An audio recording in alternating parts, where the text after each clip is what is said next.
تو عبد الرحمن بن عوف کو کفار مکہ نے یعنی مکہ کے بزنس مین نے یہ کہا کہ اگر آپ نبی کریم صلی اللہ علیہ وسلم کے ساتھ مدینہ جانا چاہتے ہیں تو آپ کو اپنا یہ بزنس ادھر ہی چھوڑ کے جانا پڑے گا، کیونکہ آپ کے بزنس کی وجہ سے ہی مکہ کی اکانومی سٹیبل ہے۔ تو دوستو اس کے بعد عبد الرحمن بن عوف کے پاس دو آپشنز تھے کہ وہ مکہ میں اپنا بزنس سنبھالیں اور ایک آسائشوں والی زندگی گزاریں، یا تو نبی کریم صلی اللہ علیہ وسلم کے ساتھ سب کچھ چھوڑ کے مدینہ چلے گئے۔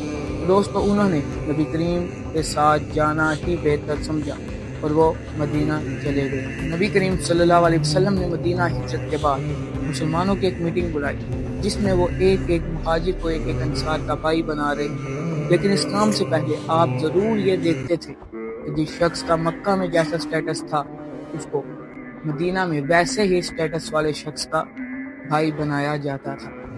آپ نے عبد الرحمن بن عوف کو سعد بن ربی کا بھائی بنایا جو کہ مدینہ کے سب سے امیر آدمی تھے۔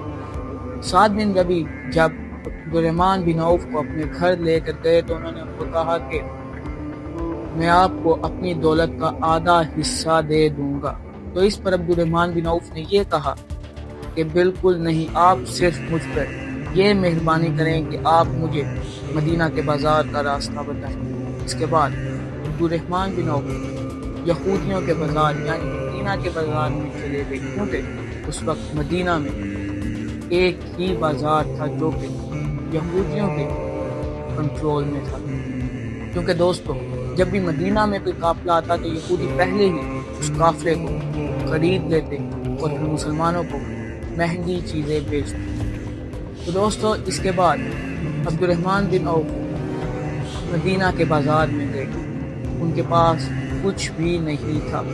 وہ پہلے مدینہ کے بازار میں گھومتے رہے، پھر اس کے بعد وہ ایک مسلمان تاجر کے پاس آئے اور اس سے کچھ کھجوریں اور شہد خریدا اور اس کو کہا کہ میں اس کو اپنے طریقے سے بیچوں گا اور بعد میں تمہیں اس کے پیسے بھی دوں گا اور جو اس میں سے پروفٹ ہوگا وہ ہمارا آدھا آدھا ہوگا۔ اس کے بعد عبد الرحمن بن عوف نے وہ سامان بیچ کر اس تاجر کو اس کے پیسے بھی دیے اور پروفٹ کو بھی آدھا آدھا کی، اور جو آپ کا پروفٹ تھا اب اس سے سعد بن ربی کے گھر کے لیے کچھ سامان لے کر گئے۔ سعد بن ربی یہ دیکھ کر پریشان ہو گئے کہ عبد الرحمن بن عوف گئے تو خالی ہاتھ میں، لیکن اتنا سامان کیسے لے آئے۔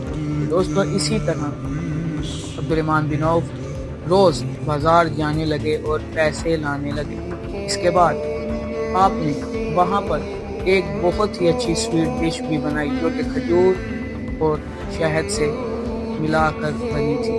دوستو آپ کا مدینہ میں بھی کاروبار بڑھنے لگا۔ دوستو عبد الرحمن بن عوف نے اس کے ساتھ گھوڑے کا کاروبار بھی شروع کر دیا، وہ گھوڑے فروخت کرنے لگے، لیکن انہوں نے یہ دیکھا کہ جب بھی کوئی ان سے گھوڑا خریدنے آتا ہے تو اس کو اس کے ساتھ اس کی کاٹھی بھی چاہیے ہوتی ہے، گھوڑے کی سیڑ بھی چاہیے ہوتی ہے۔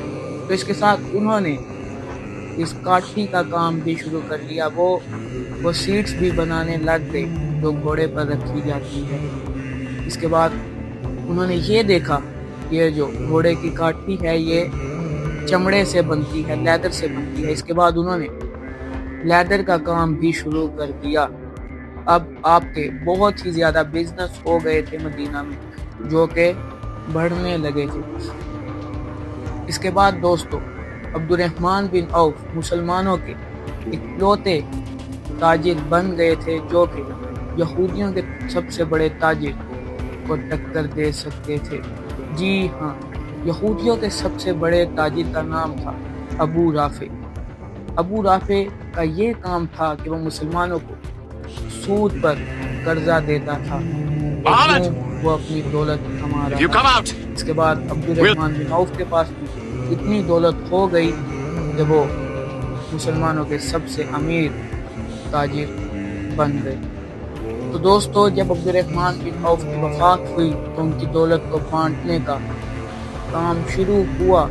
تو یہ ایسے شخص تھے جن کی دولت کو تقسیم کرنے کے لیے سونے کو کاٹنے کے لیے یا سونے کو تقسیم کرنے کے لیے کلہاڑیاں منگائی گئی تھی، کیونکہ آپ کے پاس 26,000 گولڈ کوائن تھے، آپ کے پاس 3,000 بکریاں، 2,000 اونٹ اور 1,000 گھوڑے بھی تھے۔ دوستو، اس سب کے تقسیم کے بعد عبدالرحمن بن عوف کی دولت غریب لوگوں میں بڑھ گئی۔ تو دوستو، ہمیں یہ پتہ ہونا چاہیے کہ 1400 سال پہلے بھی مسلمان ایک بہت سمجھدار قوم تھی۔ تو دوستو، شکریہ۔ We will meet in next video.